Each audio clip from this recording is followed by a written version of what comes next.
Mitra anu mulia wilujeng tepangdangu sareng acara matuh dongeng enteng pangbeberahmana Mangjaya sapara kanca bade neraskeun hanca dongeng katunda carios nyambung judulna Panji Wanara.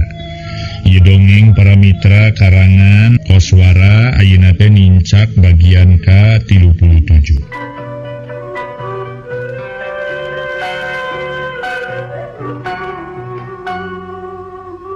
Wargi sadaya mangga urang teraskeun deui carios nyambung judulna Panji Wanara. Mangga para mitra urang teraskeun deui etang-etang hiburan pangbeberahmana. Harita teh aya di Padepokan Mama Kiai Ampel Gading. Mangga para mitra sadaya urang teraskeun hanca dongengna. Nyimas Larasati nu titata dijempe bae kakara harita ngiring cumarios bari neuteup ka Mama Kiai. Mama Eyang, kumaha Nyai?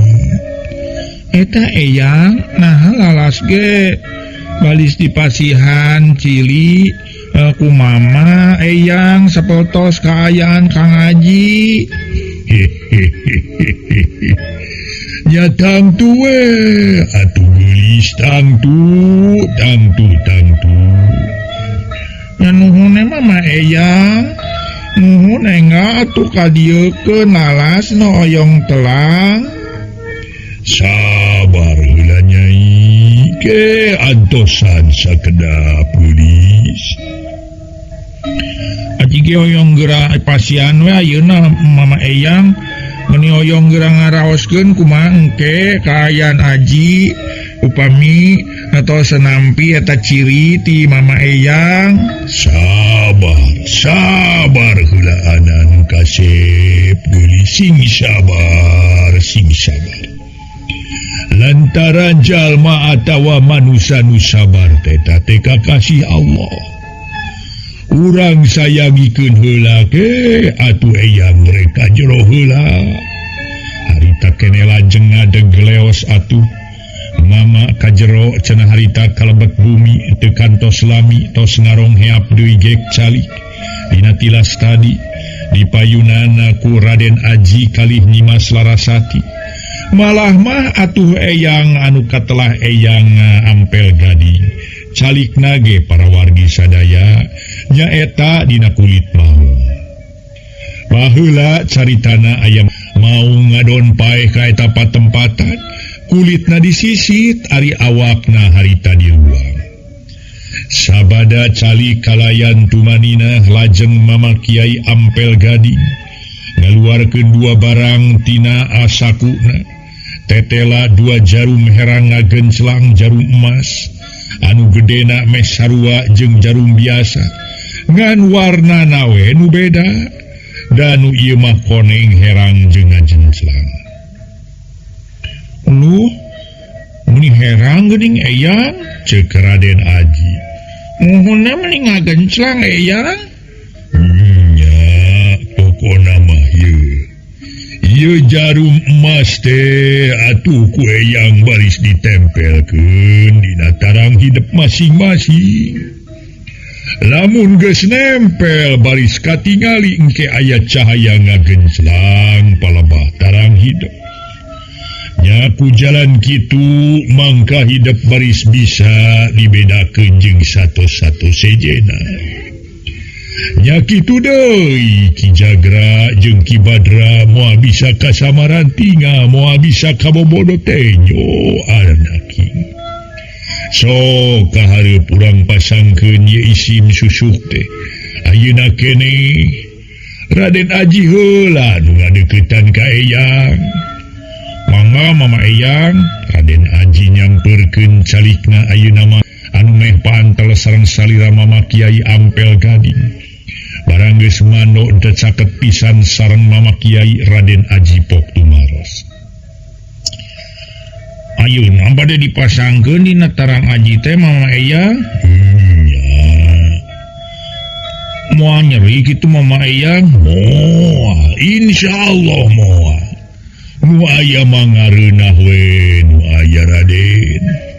Nuhun we ayeuna mah mangga tuh geura pasangkeun Mama Eyang. Cicingnya ulah obah ulah loba gerak Raden sok tarik napas sok mulai kadinya mangga Mama Eyang harita keneh para mitra sadaya Raden Aji henteu bahan narik napas panjang tuluy ditahan harita keneh nyaketkeun taarna ka pangersa ke Kiai Ampel Gading nya kitu deui calikna ge mando teu usik teu obah estuni nya tumut kana naon anu disaurkeun ku Mama Kiai Ampel Gading. Mama Kiai Ampel Gading harita keneh ngageureuyeum babacaan husunaker. Tos kitu nempelkeun jarum emas hiji kana taarna Raden Aji. Didedetkeun lalaunan ku Ramo Panangan Tengen, aneh harita keneh eta jarum teh ngablesek lebet kana taarna Raden Aji. Atuh breh atuh ebreh dina parebahna atra tertela. Rarai Raden Aji katingali herangakeun celang aya cahaya nu nurubian. Sabada eta jarum emas teh ditempelkeun dina taarna Raden Aji. Dina salebeting kulit saluareun daging, merenah di dinya lajeng bae Mama Kiai Ampel Gading sasaurang. Eta jarum emas anu tadi katingali ku hidup teh ayeuna mah ku eyang geus diasupkeun kana taring hidup anaki anu leres eyang nyaan Raden. Heran Aji mah heran kumaha Raden teu karaos nyeri teu karaos naon-naon sabiasana we eyang naku naonnya. Raden Santiaji langsung terus terang ngebrehkeun kaherana. Mama Kiai Ampel Gading gumujeng bangun kayung yunaker ku sasauranana Raden Santiaji nu nemrakeun kaherana. Memang teu naon-naon, teu matak nyeri, teu matak ngajeletot. Ngageleser we nu saterusna matuh aya dina taar hideep Raden.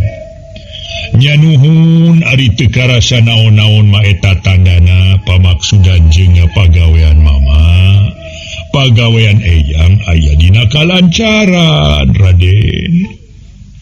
Nyanuhunna tu eyang binga kangge Aji mah nuhun kana kabela sareng kanya eyang ka abdi kantenan katampi pisan ku abdi eyang mugi-mugi we atuh kapayuna abdi tiasa mulang tarima ka eyang. Teu kudu loba carita Raden. Teu kedah seur saur Raden ku ayana Raden salamet oge. Atuh eyang teh ngarasa bunga amarwata suta bunga kagiri-giri Raden. Mama Kiai Ampel Gading harita teh gumujeng ngaraos kayung-yun ku sikapna Raden Santiaji dina mangsa harita. Sabada miwarang Raden Aji kapengker calikna lajeng Mama Kiai nyauran ka Nyilas Larasati nu wujudna hiji kuya. Nyai geulis anaki sok hidup ayeuna nu calikna kapayun ngadeuketan ka mamanya. Nangga eyang ngesod harita keneh kuya kajajaden teh nyaketan ka Mama Kiai Ampel Gading. Terus mando bari nyaketkeun taarna kalayan pokna daria. Ayeuna bagian lalas dipasang jimatnya eyang. Lain jimat anaki. Eyang mah teu napelkeun jimat ka hidep, tapi eyang mah napelkeun tanda ka hidep teh. Minangka ciri nu bakal dipibana ku hidep ngabedakeun jeung sato-sato liana. Yen hidep mah manusia. Sarua jeung lanceuk hidup Raden Aji lain jimat tapi tanda. Mang eyang atuh nyelin teh eyang taroskeun we karaka hidup. Kang Haji nyelin teh dipasang ieu ku Mama Kiai mun ku Mama Eyang. Henteu rai biasa-biasa we pan Kang Haji ge tadi teu ngagoak teu naon-naon. Walon Raden Santiaji nerangkeun bari nyarengeh seuri ka Nyimas Larasati. Menawi teu kedah sieun-sieun memepek, teu kedah ngagurubug atawa lumpatnya, geura siap sadia we sok atuh Nyai. Memang atuh moal bade baha tuh Kang Haji Eyang mangga tuh ngawitan. Geus kitu mah para mitra sagemleng Nyimas Larasati mancokeun padeutupna ka Mama Eyang Mama Kiai Ampel Gading. Bari harita nyarita. Mangga tuh Eyang geura ieu geura pasangkeun ayeuna kene. Mama geura pasangkeun ka dinya nu hiji deui ka Nyi Laras. Atuh anak king sok geus narik napas panjang. Ras Mama Kiai Ampel Gading babacaan sapertos tadi malah leuwih husuk batan tadi ayeuna pisan. Geus kitu teras nempelkeun jarum emas kana taarna Nyimas Larasati nu wujudna kuya kajajaden. Teu aneh para mitra sadaya, harita keneh sabada ditetelkeun teh ku Damparamo, harita keneh nyelesep lebet kana taarna Nyimas Larasati. Sabada rengse ngalaksanakeun pademelanana lajeng Mama Kiai Ampel Gading sasauran lirihna. Kumaha nyeri henteu Nyai? Ari kitu na pantos atuh dipasangkeun Mama Eyang. Mama mah cumarios kitu sote. Ngaroskeun napedah pan parantos dipasangkeun geulis. Nanging teu kalaos naon-naon Mama Eyang. Hebatnya. Nuhun hebat. Nuhun atuh Mama Eyang nuhunnya. Lalas atur ngalaw teu kalaos naonon binga ayeuna Mama Eyang lalas teh. Katangan bunga atuh harita teh sagumaeun ka aya Nyimas Larasati sareng Raden Santiaji ku ayana harita dipasangan jarum emas dina taarna sewang-sewangan. Ngaso heula prawargi anu mulia ngaso.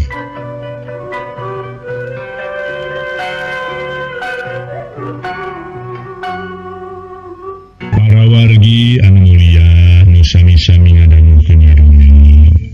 Lajeng Raden Aji ngawitan nyarios deui.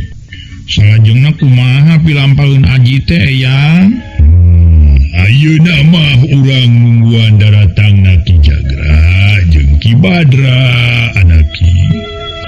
Mun angkat ka mana kitu? Ari Mamang Jagra sareng Mamang Badra teh Eyang? Asa diingetan nu saterusna Raden Aji jeung Larasati nararoskeun Ki Jagra jeung Ki Badra. Aya kaperluan heula sakedap anaki sigana mah moalami oge. Daratang anjeunna teh. Tuh geuning tos ka dieu anaki tuh. Kabenerana kara dina waktu Mama Kiai Ampel Gading cumarios. Ki Jagra jeung Ki Badra ngarongheap datang. Dibarengan harita teh para mitra ku para prajurit dalapan naruntun kuda. Sabada nyangcang kuda teras we nepangan Mama Kiai sapara kanca nuju araya ditepas. Aturan Mama, yo abdi sumuhun ongkap Mama. Mama, leres jisim abdi oge dus dugi nepangan Mama kalayat ieu diserangan ku Gusti prajurit di nagara Mama. Syukur aranyeun geus datang Ki Jagra Ki Badra. Ya pura dariuk oge asa-asa geus papanggih Mama teh atuh para prajurit. Mama Kiai nolak-nolak ka saurang prajurit anu memang geus kolot eta prajurit teh. Atuh prajurit anu nyolongkrong ngasongkeun leungeun sasalama sinareng Mama Kiai Ampel Gading baripok. Aturan Mama, abdi nyangakeun semasungkem ka salira Mama. Memang leres dipayun antawis abdi sareng Mama kantos tepang di leuweung geledegan nalika moro sasarengan sareng Gusti Raja. Nuhun harita teh kawit nama abdi teh ningali Mama saurang denawa rupi nama eta emut kene abdi teh abang Mama aduh agak kana kajantenan eta teh pokna salah saurang prajurit nu rada kolot nyarita lantaran waktu manehna nyaeta ngilu moro jeung Kangjeng Raja atuh oge dibarengan ku Patih Winata waktu bubujeng harita teh menakan hiji denawa eta prajurit teh miring ngarasa atau henaker ditepangkeun deui didinya jeung Mama Kiai Ampel Gading. Oh nya Mama teh inget ayeuna mah atuh para prajurit. Atuh bagea wilujeng sumping di pamatuhan Mama nu sakieu waluratna. Nu sakieu atuh basajana para prajurit. Sabada sasalaman sinareng Kiai Ampel Gading, para prajurit ngareret atuh ka Raden Aji sareng Nyimas Larasati. Najan nya nu duaan wujud sato tapi tetep atuh prajurit apaleun keneh kanuduaan kalayan yakin eta teh Raden Aji sareng Nyimas Larasati. Nu baheula ku atuh kantos dipiceun ku Pati Winata ku manehna ge kungsi di Taluntik. Dipiceun ka leuweung bungur sareng kawalungan Cisande nu ngamuara sareng walungan Cilengkrang teh. Raden Aji sareng Nyimas Larasati diusapan bangun anu pohara deudeuheunana harita teh ku para prajurit teh. Aturan Raden den nuhun ditepangkeun kalengka saksi katingal geuning. Hidep duaan teh dina kayandara Mang Raden den Mamang teh bingah luar biasa bingahna. Bingah amarwata suta Mamang teh Raden. Aji ge ngaros bagja sareng bingah ku ayana ditepangkeun sareng Mamang prajurit. Alat ge atoh ku ayana Mamang prajurit sumping ka dieu. Kumaha Ibu Damang Mamang? Mamang kumaha kayan Ibu? Raden Aji sareng Nyimas Larasati naroskeun ka aya nu janten ibuna. Nyimas Nawang Asri sajabiti negrakeun rasa sugeng sareng bingah ku ayana ayeuna tiasa patepang pajongho. Teu buru ngangres sareng ngarakacak oge para mitra. Manahna para prajurit harita ku ayana Raden Aji sareng Nyimas Larasati naroskeun kayan ibuna lajeng sasauran atuh dumarega. Duduh teuing Raden Nen. Sakedahna mah Raden sareng Nen teh riung mungpulung di karaton. Senangah-nangah nging namung nya kitu ayeuna nuju nandangan cocobi. Mugia sing sobar Raden Nen. Perkawis tuang Ibu memang dugi kadanget ieu masih kene aya di lebet panjara Raden. Sanaos kitu mugi sing tenang mana. Margi tuang Ibu nuju Damang teu kirang sawios-wios Raden. Teu kedah salempang. Ngaso heula para wargi sadaya, ngaso heula ngaso.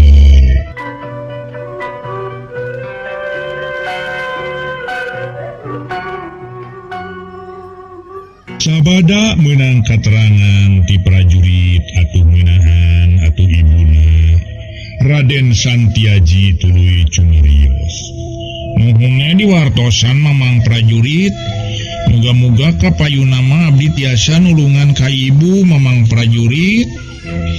Lalas ge hoyong ieu nyalametkeun Ibu supados Ibu kaluar ti panjara.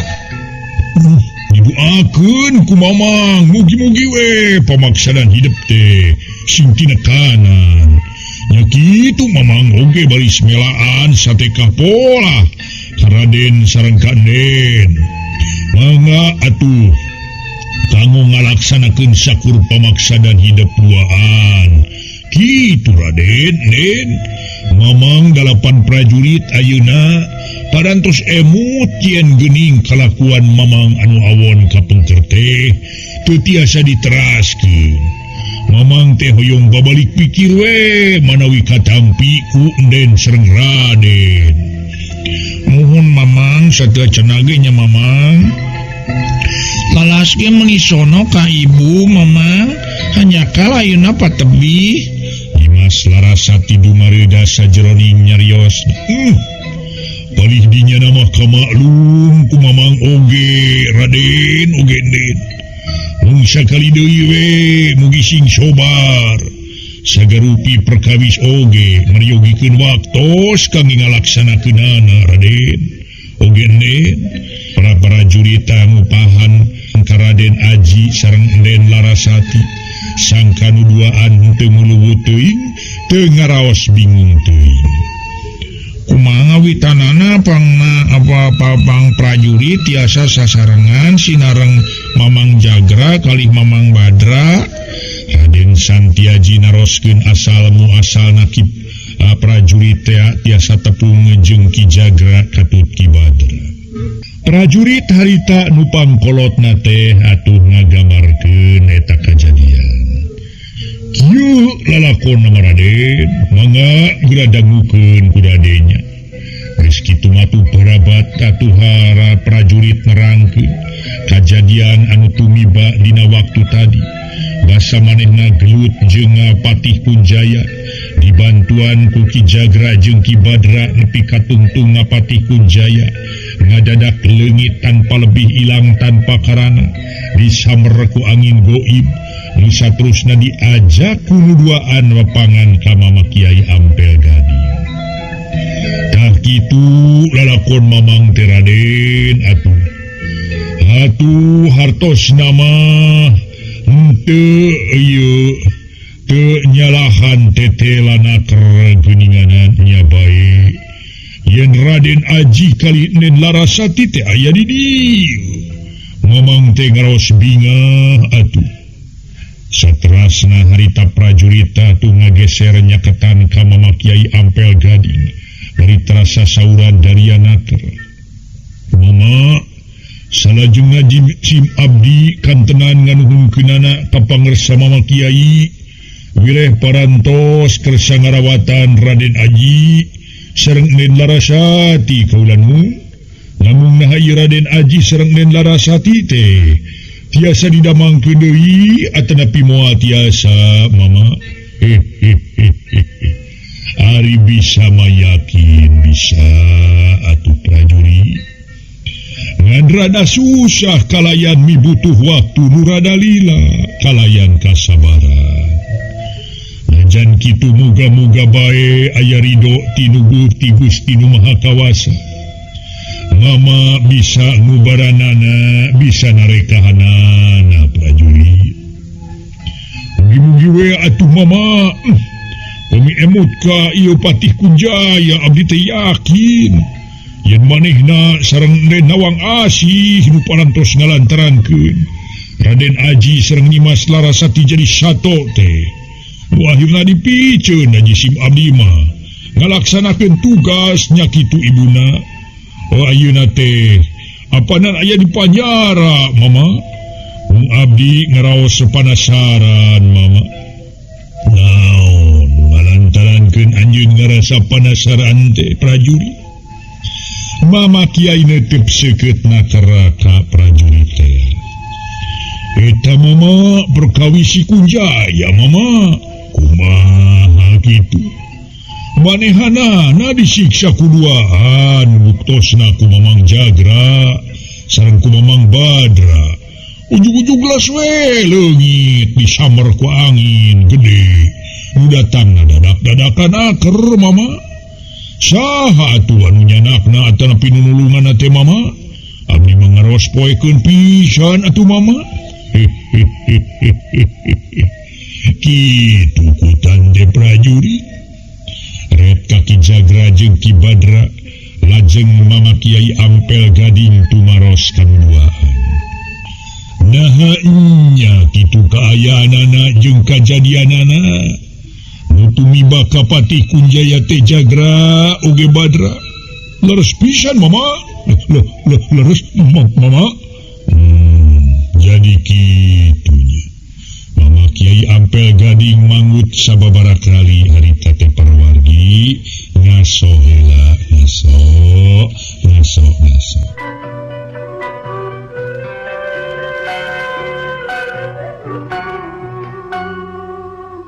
Para mitra pamiarsa, atuh geus kitu mah para prajurit salah saurang anu pangkolotna nyarita.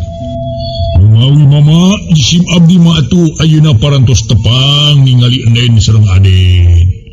Kon kitu deui dina kayan sehat Sim Abdi bade laporan ka Patih Winata. Margi sumuhun santuna. Abi teu kedah laporan ka pamimpin atuh mama. Tah kitu wae prajurit. Hade anjeun laporan ka pamimpin, anjeun Patiwinata. Ngan aya amanah ti mama. Pangbejakeun ka Patiwinata urusan Raden Aji sareng Enen Laras aya di dieu. Jeung mama teh hayang kadatangan ku Patiwinata, bejakeun we. Atuh padepokan mama di leuweung bumi. Sakitu we prajurit amanat ti mama mah. Atur nuhun atuh mama, mangga atuh nyuk permios wae mama isim abdi 8 prajurit. Bade ka karaton suhun. Pral atuh geramiang prajurit. Dianunggu aku mama masih salamet. Mangga atuh mama.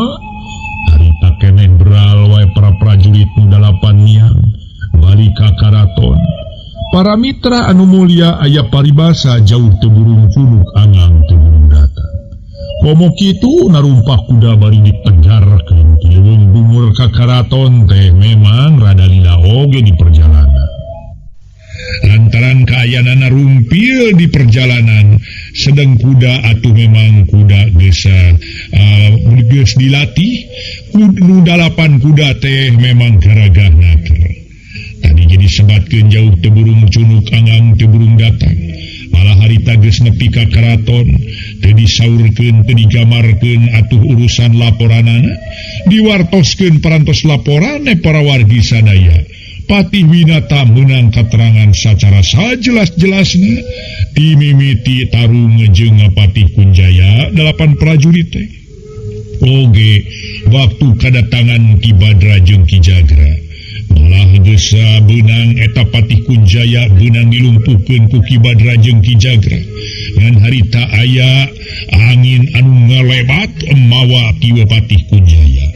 Geus kitu mah amanat ti Mama Ampel Gading sangkan Patih Kunjaya nepungan ka padepokanana Mama Ampel Gading anu tempatna di leuweung